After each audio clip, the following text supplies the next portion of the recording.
Hello friends, welcome to channel. അപ്പോൾ നമ്മുടെ പുതിയ ആർബിഐയുടെ റൂൾസ് വന്നിട്ടുണ്ട്. നമ്മുടെ സിബിൽ റിപ്പോർട്ടിങ്ങിന്റെ ബാധകമായിട്ടുള്ള പുതിയൊരു റൂൾ വന്നിട്ടുണ്ട്. നിങ്ങൾക്കറിയാം, കംപ്ലീറ്റ്ലി നമ്മുടെ സിബിൽ റിപ്പോർട്ടിങ്ങിന്റെ സംഭവം ഫുള്ളായിട്ട് ചേഞ്ച് ചെയ്തിട്ടുണ്ട്.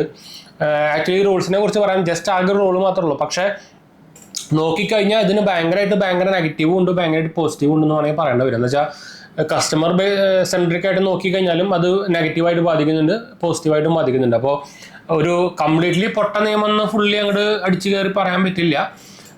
പ്ലസ് പോയിന്റ് ഉണ്ട്, മൈനസ് പോയിന്റ് ഉണ്ട്. എന്താ വെച്ചാൽ നിങ്ങൾക്ക് അറിയിക്കും, ഇപ്പോൾ ഇത് കുറേ പേർക്ക് സംശയമുണ്ട്. നമ്മൾ സിബിൽ റിപ്പോർട്ടിംഗ് എന്ന് പറയുമ്പോൾ, അല്ലെങ്കിൽ ക്രെഡിറ്റ് സ്കോർ റിപ്പോർട്ടിംഗ് എന്ന് പറയുമ്പോൾ അതിൽ സിബിൽ മാത്രമല്ല 4 ബ്യൂറോസ് നമ്മുടെ ഇന്ത്യയിലുണ്ട്. ഈ 4 ഇത് ബാധകമാണ് കേട്ടോ. ഞാൻ പ്രത്യേകിച്ച് ഫേമസ് ആയിട്ടുള്ള സിബിലും അതുപോലെ തന്നെ എക്സ്പീരിയൻസും എടുത്ത് പറഞ്ഞത് മാത്രമല്ലോ.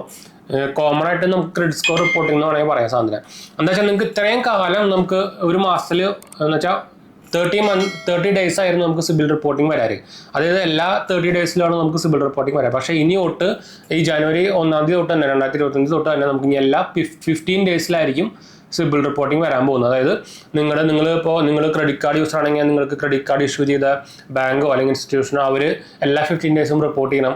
അതുപോലെ തന്നെ ഇപ്പോൾ NBFCകളും ബാങ്കൊക്കെ ആണെങ്കിലും ലോണും കാര്യങ്ങളൊക്കെ ആണെങ്കിലും ആരായിക്കോട്ടെ, ഏത് ഇൻസ്റ്റിറ്റ്യൂഷനോ ബാങ്കോ അല്ലെങ്കിൽ ക്രെഡിറ്റ് കാർഡ് പ്രൊവൈഡേഴ്സോ ആയിക്കോട്ടെ, അവരെല്ലാവരും ഇനി 15 ഡേയ്സിൽ നമ്മുടെ ക്രെഡിറ്റ് സ്കോർ ബ്യൂറോസുകൾക്ക് ഇത് റിപ്പോർട്ട് ചെയ്യണമെന്നാണ് ഇപ്പോൾ പുതിയ നിയമം വന്നിരിക്കുന്നത് RBIയുടെ സൈഡിൽ നിന്ന്. നോക്കിക്കഴിഞ്ഞാൽ ഞാൻ നേരത്തെ പറഞ്ഞ പോലെ തന്നെ ഒരു നെഗറ്റീവും ഉണ്ട്, പോസിറ്റീവും ഉണ്ട്. അപ്പോൾ ചിലവർക്ക് പെട്ടെന്ന് ലോണിൻ്റെ ആവശ്യം വരുമ്പോൾ ഇതുപോലെ തന്നെ ഒരു മാസം വെയിറ്റ് ചെയ്ത് കഴിഞ്ഞാൽ ചിലപ്പോൾ ഒരു ക്ലോസ് ചെയ്ത ലോൺ അടുത്ത റിഫ്ലക്റ്റ് ആവുള്ളൂ. അപ്പോൾ ഇനി അടുത്ത ലോൺ എടുക്കാൻ വേണ്ടിയിട്ട് ഇത്രയും വെയിറ്റിംഗ് വേണ്ടി വരും. അപ്പോൾ അത് ഒരു നെഗറ്റീവായിരുന്നു.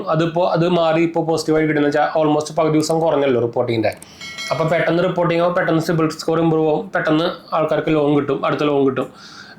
നെഗറ്റീവ് നോക്കിക്കഴിഞ്ഞാൽ നിങ്ങൾക്കിത് എന്താ പറയുക, കുറേ പേർക്ക് ഇതേപോലെ ചിലപ്പോൾ ഡ്യൂ വന്നിട്ട് ഇഷ്യൂസ് ഒക്കെ ഉണ്ടെങ്കിൽ ഡ്യൂ വന്നിട്ട് ഇപ്പോൾ എന്താ പറയുക അടയ്ക്കാൻ പറ്റിയില്ല, അങ്ങനെ സംഭവമൊക്കെ വന്നിട്ടുണ്ടെങ്കിൽ അത് പെട്ടെന്ന് റിപ്പോർട്ട് ആവും ചെയ്യും. അപ്പോൾ സിബിൽ സ്കോറിനെ അത് നെഗറ്റീവായിട്ട് ബാധിക്കും ചെയ്യും. അപ്പോൾ അങ്ങനത്തെ 2 സൈഡിലും വന്നിട്ടുണ്ട്, നെഗറ്റീവും പോസിറ്റീവും. അപ്പോൾ നിങ്ങളുടെ ഒരു എന്താ പറയുക അഭിപ്രായം ഒന്ന് കമൻറ്റ് ചെയ്യുക. അത് നല്ലതാണോ പൊട്ടയാണോ? ആക്ച്വലി ഇത് RBI നമ്മുടെ കസ്റ്റമേഴ്സിന് വേണ്ടിയിട്ട് ഒരു നല്ല രീതിയിൽ കസ്റ്റമേഴ്സിനെ എന്താ പറയുക ഒരു ബെറ്റർ ബെനിഫിഷ്യൽ ആയിട്ടുള്ള ഒരു റൂളായിട്ടാണ് ആക്ച്വലി ഇത് കൊണ്ടുവന്നിരിക്കുന്നത്.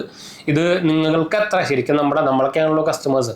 അപ്പോൾ നിങ്ങൾക്ക് ഇത് എത്ര ബെനിഫിഷ്യൽ ആയിട്ട് തോന്നുന്നുണ്ട്, ഇത് ആക്ച്വലി നെഗറ്റീവ് ആണോ പോസിറ്റീവ് ആണോ എന്ന് കമൻറ്റ് ചെയ്ത് പറയാൻ മറക്കണ്ട കേട്ടോ.